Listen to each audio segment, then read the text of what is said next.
Good morning दोस्तों, आप सभी का स्वागत है। आज 10 दिसंबर है और आप लोग जान रहे हैं कि इस समय प्राइमरी में जो लोग पढ़ा रहे हैं ना, उनके लिए अलग अलग प्रकार की मुसीबतें आ रही हैं। पहले तो ये था कि जो लोग टीईटी पास नहीं हैं वो टेट पास करें। फिर ये आदेश आ गया है कि अब जितने लोग उसमें शिक्षक हैं, ऑनलाइन अटेंडेंस, ये जो प्रक्रिया है, ये जो प्रोसेस है, पहले भी जारी किया गया था। 2024 में ये आदेश आया था। उसमें शिक्षकों ने इसका पुरजोर विरोध किया था और फिर जो ये मामला जो था वो ठंडे बस्ते में चला गया था। लेकिन अब क्योंकि कोर्ट का आदेश आया है, तो हाई कोर्ट द्वारा दिए गए निर्देश के क्रम में गठित समिति की रिपोर्ट के आधार पर शासन ने ऑनलाइन डिजिटल उपस्थिति प्रक्रिया शुरू करने के निर्देश दे दिए हैं। और इस बार जो प्रक्रिया है उसमें नेटवर्क का कोई इशू नहीं आएगा, क्योंकि इस बार जो ऐप बनाया गया है, अगर उसमें नेटवर्क नहीं है, मान लेते हैं कि सुबह के समय जब अध्यापक आ रहे हैं और उसमें नेटवर्क नहीं है, तो वहाँ पर ऑफलाइन ही आप अपनी उपस्थिति जो है वो दर्ज करवा दीजिए कि आई एम प्रेजेंट, ठीक है ना।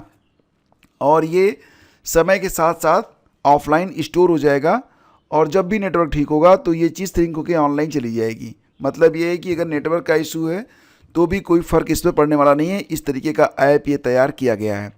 और ये भी यहाँ पर छूट दे दी गई है कि मान लेते हैं विद्यालय आपका 9 बजे स्टार्ट होता है, 9 AM स्कूल का टाइम है, तो 10 AM तक छूट दी गई है कि 10 बजे तक जो शिक्षक हैं वो अपना अटेंडेंस लगा सकेंगे और 10 बजे के बाद सिस्टम जो है वो ब्लॉक हो जाएगा, मतलब फिर अटेंडेंस नहीं लगेगी। लेकिन जो लोग यहाँ पर, जैसे मान लेते कोई टीचर है जो कि 10 बजे तक अपनी प्रेजेंस वाला बटन नहीं दबा पाया, तो फिर क्या होगा कि उसको बिना उसका पक्ष सुने उसको मतलब कोई नोटिस नहीं जारी होगी। मतलब शिक्षक का पक्ष सुना जाएगा कि आप आए थे, नहीं आए थे, 10 बजे के बाद आने का क्या कारण रहा।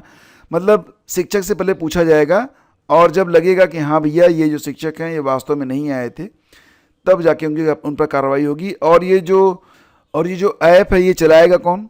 तो दोस्तों ये ऐप चलाने की जिम्मेदारी प्रधानाचार्य की होगी। अगर प्रधानाचार्य अपने आप को अनेबल बताते हैं तो किसी काबिल शिक्षक को जो ये जिम्मेदारी है वो दी जाएगी। तो प्रक्रिया जो है वो स्टार्ट हो चुकी है। बेसिक शिक्षक यानी कि जो प्राइमरी में शिक्षक हैं, कक्षा 1 से 5 तक और 6 से 8 तक जूनियर वाले में, अब उनकी ऑनलाइन हाजिरी जो है ये क्लियर हो गई है। और अब इसमें ये मत मानिएगा कि मतलब इसमें कोई छूट मिलेगी, क्योंकि कोर्ट का आदेश भी इसमें शामिल हो गया है। तो ये जो प्रक्रिया है फिलहाल बढ़ रही है। शिक्षा मित्रों को उनके घर के पास तैनात किया जाएगा। अब ये प्रक्रिया चल रही है। शासन ने मंगलवार को शिक्षा मित्रों के मूल विद्यालय वापसी का आदेश जारी किया है। इसका लाभ करीब 30,000 शिक्षा मित्रों को मिलेगा। इसमें महिला शिक्षा मित्र अपने पति के घर की ग्राम पंचायत में तैनाती पा सकेंगी। तो मतलब अवधेश कुमार तिवारी जो कि बेसिक शिक्षा विभाग के विशेष सचिव हैं, उन्होंने एक आदेश जारी किया है। कहा है कि पहले शिक्षा मित्रों से तय प्रारूप पर जानकारी ली जाएगी। इसके आधार पर जो शिक्षा मित्र वर्तमान तैनाती स्थल पर रहना चाहते हैं उनके विकल्प पर किसी कार्रवाई की जरूरत नहीं होगी। जो शिक्षा मित्र अपने मूल तैनाती विद्यालय का विकल्प देते हैं, वहाँ पद खाली हैं तो उनकी तैनाती कर दी जाएगी। तो शिक्षा मित्रों के लिए भी ये थोड़ा सा राहत भरी खबर हो सकती है। और UPSSC पेट का रिजल्ट भी जारी किया गया दोस्तों, लेकिन इस बार जो पेट का रिजल्ट जारी हुआ है उसकी वैधता 3 वर्ष की कर दी गई है। यानी कि ये जो वैधता है, जो आपका पेट स्कोर है, ये 3 वर्ष की है। और साथ ही साथ दोस्तों ये भी है कि इस बार कुछ जैसे कि 41 अभ्यर्थियों द्वारा अपनी OMR सीट में प्रश्न पुस्तिका क्रमांक अंकित नहीं किया गया है, तो या गलत अंकित किया गया है, तो ये जो 41 अभ्यर्थी हैं इनका अभ्यर्थन निरस्त करते हुए स्कोर कार्ड में कैंसिल लिख दिया गया है। तो ये बात ध्यान रखिएगा कि अब अगर आप कोई परीक्षा दे रहे हैं उसमें प्रश्न पुस्तिका क्रमांक आप बहुत अच्छे से भरिए, पूरे होशो हवास में, अदरवाइज एग्ज़ाम देना बेकार हो जाएगा, आपका कैंडिडेचर कैंसिल हो जाएगा, जैसा कि हुआ है, ठीक है ना। दूसरा ये है कि सूच्य है कि 517 अभ्यर्थियों को परीक्षा केंद्र अधीक्षकों द्वारा लिखित परीक्षा हेतु औपबंधिक प्रवेश दिया गया है। तो उनका जो स्कोर कार्ड है उस पर प्रोविजनली अलाउड लिख दिया गया है। और 44 अभ्यर्थियों के स्कोर कार्ड में परीक्षा का परिणाम की स्थिति जो है अनफेयर मीन्स अंकित की गई है। तो इस बार कई सारी चीज़ें हैं और ये रिजल्ट आप upsssc.gov.in पर जाकर देख सकते हैं। आपको अपना जो रजिस्ट्रेशन नंबर है वो डालना पड़ेगा और डेट ऑफ बर्थ डालकर आप देख सकते हैं।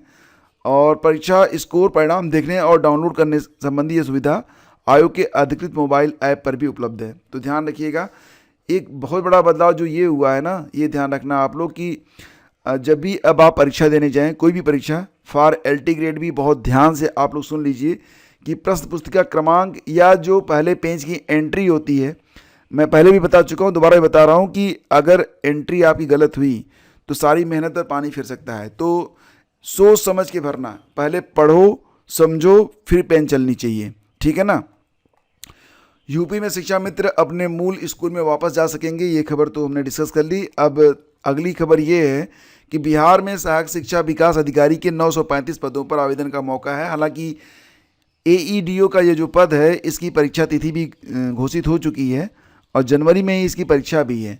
मतलब शायद परीक्षा इसकी जनवरी में 10, 11, 12, 13 और 14 को शायद संडे है, 15, 16 ऐसे जो है 10 से परीक्षा शुरू हो रही है, 10 जनवरी के आसपास। तो आप लोग देख लीजिएगा। लेकिन बिहार में सहायक शिक्षा विकास अधिकारी की जो 935 पद हैं, इस पर पहले भी आवेदन लिए जा चुके थे, लेकिन दोबारा से आवेदन चल रहे हैं। कब से?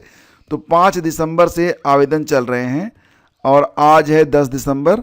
आप आवेदन कर पाएंगे 12 दिसंबर तक, ठीक है। तो 12 दिसंबर तक आप आवेदन यहाँ पर कर सकते हैं, ये ध्यान रखिएगा। आपके पास समय बहुत कम है। अगर आपने अभी तक आवेदन नहीं किया है देन यू कैन, आप आवेदन कर सकते हैं, ठीक है ना। और दोस्तों इसी के साथ खबर ये कि प्रशासनिक अधिकारी की 300 भर्तियां होने वाली हैं। कहाँ पर ये भर्तियां हो रही हैं? अगर आप स्नातक हैं देन यू आर एलिजिबल, और कोई शर्त नहीं है। पहले तो स्नातक होना चाहिए, फिर आपकी उम्र जो है वो अगर 30 वर्ष या इससे कम है तो आप आवेदन कर सकते हैं। वहीं पर जो SC और ST कैंडिडेट हैं वो 35 वर्ष तक, OBC कैंडिडेट 33 वर्ष तक, और जो दिव्यांग हैं, दिव्यांग जो है वो 40 वर्ष तक आवेदन कर सकते हैं। तो कहाँ पर आवेदन करना है? ओरिएंटल इंश्योरेंस कंपनी लिमिटेड में ये पद आए हुए हैं। कुल पद 300 हैं। इसे प्रशासनिक अधिकारी के कुल पद 300 हैं, ठीक है, जिसमें जर्नलिस्ट का 285 पद है। तो जर्नलिस्ट अगर आप बनना चाहते हैं तो किसी भी विषय में स्नातक हैं चलेगा। लेकिन अगर हिंदी राजभाषा ऑफिसर बनना चाहते हैं तो 15 ही पद हैं और इसमें एलिजिबिलिटी है। इसमें क्या एलिजिबिलिटी है कि अगर आप हिंदी राजभाषा ऑफिसर बनना चाहते हैं तो हिंदी में स्नातकोत्तर डिग्री हो या स्नातक स्तर पर अंग्रेजी परीक्षा का माध्यम रहा हो, ठीक है ना। मतलब आपका हिंदी में PG होना चाहिए जिसमें अंग्रेजी एक विषय हो, हिंदी में PG हो, अंग्रेजी एक विषय हो। अगर ऐसा नहीं है तो हिंदी में PG हो प्लस स्नातक स्तर पर अंग्रेजी जो है वो परीक्षा का माध्यम हो। और अंग्रेजी में अगर PG हैं तो हिंदी एक विषय हो PG में या स्नातक स्तर पर हिंदी परीक्षा का माध्यम हो। सैलरी अच्छी है, 50,925 रुपये से स्टार्ट होकर 96,765 रुपये तक जाएगी। आयु सीमा मैंने आपको बता दी थी कि 30 वर्ष होनी चाहिए for general. OBC SC ST को इसमें छूट है, दिव्यांगों को 10 वर्ष की छूट दी गई है। आपका चयन प्रारंभिक और मुख्य परीक्षा के आधार पर किया जाएगा। और यहाँ पर जो फीस है, अगर आप फॉर्म भरते हैं तो 1,000 रुपये आपको फ़ीस के तौर पर जमा करना पड़ेगा। वहीं पर जो SC ST और दिव्यांग हैं उनकी फ़ीस 250, 250 रुपये रहेगी। और आवेदन कैसे करेंगे आप? तो ये है वेबसाइट orientalinsurance.org.in पर जाकर आप आवेदन कर सकते हैं, ठीक है ना। तो ये सब हो गया। और सब इंस्पेक्टर भर्ती परीक्षा में 55.35% उपस्थिति रही। तो परीक्षा शुरू हो गई है, 12 तक चलेगी। अभी पहले दिन आधे से मतलब थोड़े से ज़्यादा लोग थे, मतलब उपस्थिति काफ़ी कम है। और रही बात दोस्तों LT ग्रेड परीक्षा के बारे में, तो अभी तक 6 और 7 दिसंबर को जो 4 शिफ्टों की परीक्षा हुई है उसकी पूरी एनालिसिस करके मैं आप लोगों को दे चुका हूँ। आज से आपकी जो क्लासेज हैं वो स्टार्ट हो रही हैं। सबसे पहले तो नवंबर माह का जो करंट अफेयर है इसको कंप्लीट कराया जाएगा, क्योंकि नवंबर से भी प्रश्न 1-2 प्रश्न पूछ लिए गए थे। तो नवंबर माह का जो करंट है वो देखेंगे।